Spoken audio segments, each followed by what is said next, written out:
Hello students, adverbs के last video में कुछ एडवर्ब्स के रूल चल रहे थे, वही एडवर्ब के रूल आप कंटिन्यू करिए। आगे देखिए नेक्स्ट रूल, टू मच लगाते हैं नाउन से पहले, मच टू लगाते हैं एडजेक्टिव से पहले। टू मच लगाते हैं नाउन से पहले, मच टू लगाते हैं एडजेक्टिव से पहले। टू मच और मच टू दोनों का मतलब होता है बहुत अधिक, बहुत अधिक। एग्जाम्पल देखिए, he brought too much milk, वह बहुत ज्यादा बहुत अधिक दूध लाया। मिल्क क्या है? नाउन है, इसलिए टू मच लगा हुआ है। She was too much happy, वह बहुत ज्यादा खुश थी। हैप्पी क्या है? एडजेक्टिव है, इसलिए यहां पे टू मच नहीं आएगा, ये सेंटेंस गलत है।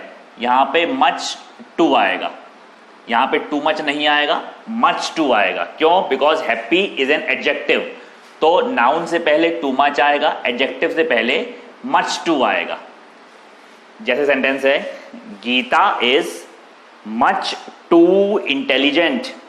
Gita is much too intelligent, Gita बहुत ज्यादा बुद्धिमान है। इंटेलिजेंट तो एडजेक्टिव है, इसलिए मच टू लगा हुआ है। He drank, DRANK, drank too much water. He drank too much water, उसने बहुत ज्यादा पानी पिया। वाटर जो है वो नाउन है, इसलिए टू मच लगा हुआ है। और एक बात और याद रखें आप, टू मच के बाद जो नाउन आएगा वो हमेशा अनकाउंटेबल नाउन आएगा।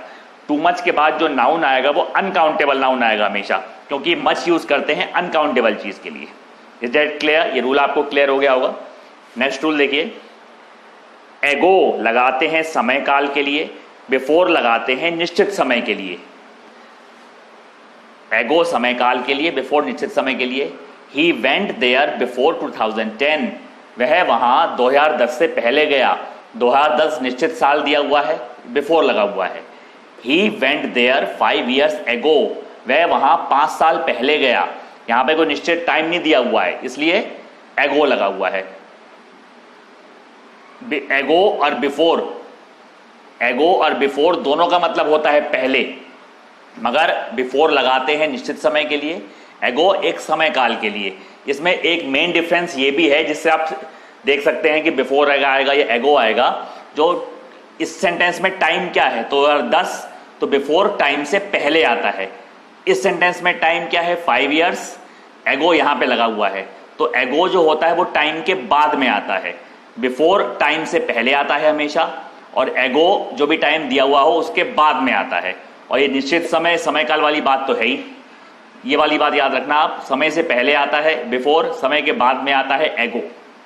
जैसे ही completed this project, he completed this project before Monday, उसने मंडे से पहले ये प्रोजेक्ट पूरा करा। मंडे एक निश्चित टाइम है। अब जैसे सेंटेंस होता, ही completed this project 5 days ago, he completed this project 5 days ago, तो 5 days लिखा हुआ है, तो एगो आएगा, क्योंकि निश्चित टाइम नहीं है। और फिर मैंने आपको बताया जो एगो आता है वो टाइम के बाद में आता है, 5 days ago, और जो बिफोर आता है वो टाइम से पहले आता है, before Monday. Is that clear? ये रूल आपको क्लियर हो गया होगा। नेक्स्ट रूल देखिए, कुछ वर्ड्स लिखे हुए हैं। ओनली टू, ओनली टू का मतलब होता है बहुत अधिक। नन टू, नन टू का मतलब होता है बहुत अधिक नहीं। जैसे एग्जाम्पल है, he is only too happy with the result, वह रिजल्ट से बहुत अधिक खुश है। Ram is none too happy with his performance, Ram is none too happy with his performance, Ram अपनी परफॉर्मेंस से बहुत अधिक खुश है। तो मच टू मतलब बहुत अधिक, नन टू मतलब ओनली टू मतलब बहुत अधिक, नन टू मतलब बहुत अधिक नहीं। ये रूल आपको सिर्फ इनका मीनिंग बताने के लिए है। ये रूल इसीलिए है कि इनके आपको अर्थ मालूम पड़ सके। कोल्डली का मतलब होता है ठंडे रूप से, कूली मतलब होता है शांति से। देखिए, कोल्ड का मतलब भी ठंडा होता है, कूल का मतलब भी ठंडा होता है, पर कोल्डली और कूली का मतलब अलग है। कोल्डली मतलब ठंडे रूप से, कूली माने शांति से। एग्जाम्पल देखिए, he received his friends coldly, he received his friends coldly मतलब उसने अपने मित्रों का स्वागत ठंडे रूप से करा। ठंडे रूप से करा मतलब अच्छा स्वागत नहीं करा। अब लिखिए, द जज settled the dispute coolie. The जज सेटल्ड द डिस्प्यूट कूली।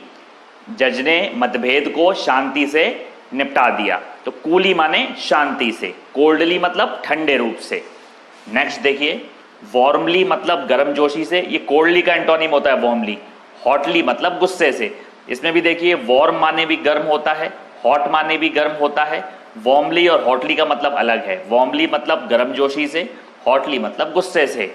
जैसे he welcomed his guests, he welcomed his guests warmly। उसने अपने मेहमानों का स्वागत गर्मजोशी से किया, मतलब अच्छा स्वागत किया। He talked to Ram hotly, he talked to Ram hotly। उसने राम से गुस्से से बात की। तो वार्मली मतलब गर्मजोशी से, हॉटली माने गुस्से से। नेक्स्ट देखिए, एट प्रेजेंट मतलब अभी, और प्रेजेंटली के दो मतलब होते हैं, अभी और जल्दी।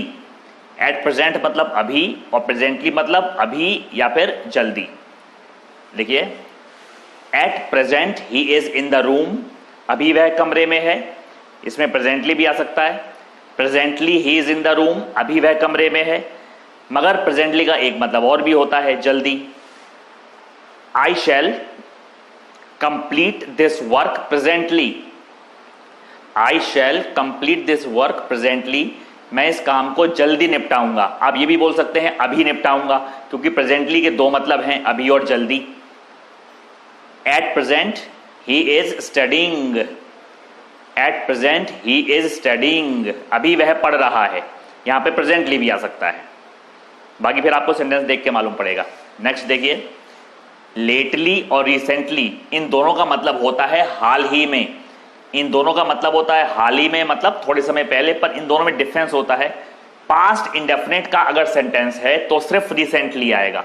अगर सेंटेंस पास्ट इंडेफिनिट का है तो सिर्फ रिसेंटली आएगा। बाकी टेंसेस में दोनों आ सकते हैं, बाकी टेंसेस में दोनों आ सकते हैं। एग्जाम्पल देखिए, I have not seen him lately, I have not seen him lately, मैंने उसे हाल ही में नहीं देखा है।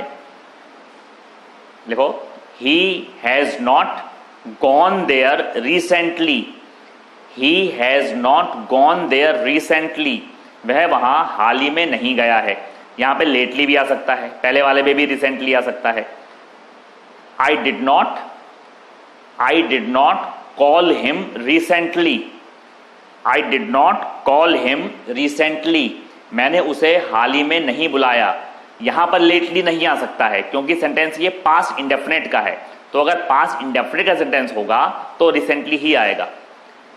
I brought this book recently, I brought this book recently, मैं ये किताब हाल ही में लाया। इसमें भी लेटली नहीं आ सकता, क्योंकि सेंटेंस पास्ट इंडेफिनिट का है। तो लेटली और रिसेंटली दोनों का मतलब होता है हाल ही में। पास्ट इंडेफिनिट टेंस में सिर्फ रिसेंटली आएगा, बाकी टेंस में दोनों आ सकते हैं। तो ये एडवर्ब्स के रूल आपके कंप्लीट हो चुके हैं। जितने भी रूल्स मैंने आपको कराए हैं, all the rules are important. इनको आप रिवाइज करें, पढ़ें, कॉपी पे नोट करें, क्योंकि एडवर्ब के रूल तो थोड़े कम हैं, पर ये एरर्स में, फिल द ब्लैंक्स में वगैरह बहुत आते हैं। इनको आप रिवाइज करें। और वीडियो आपको पसंद आई हो तो सब्सक्राइब करें, शेयर करें, अपने फ्रेंड से सब्सक्राइब करवाएं। Thank you. स्टूडेंट्स, मेरी बात पे ध्यान दें। मैथ्स और फिजिक्स के लिए अगर आप तैयारी करना चाहते हैं, मैथ्स और फिजिक्स की तैयारी के लिए सबसे बेस्ट चैनल है VN study knowledge. VN study knowledge, ये नाम लिखा हुआ है, नाम आप देखें, वीएन स्टडी नॉलेज। ये मेरे स्टूडेंट वीरेंद्र कुशवाहा का यूट्यूब चैनल है। इसमें आप देखें, आप खुद देखें, आप खुद देखेंगे तो आपको इसमें मैथ्स और फिजिक्स सिंपल तरीके से आपको समझाई गई है। आपको अगर पसंद आए ये चैनल तो इसको भी आप सब्सक्राइब करें, शेयर करें, लाइक करें। Thank you.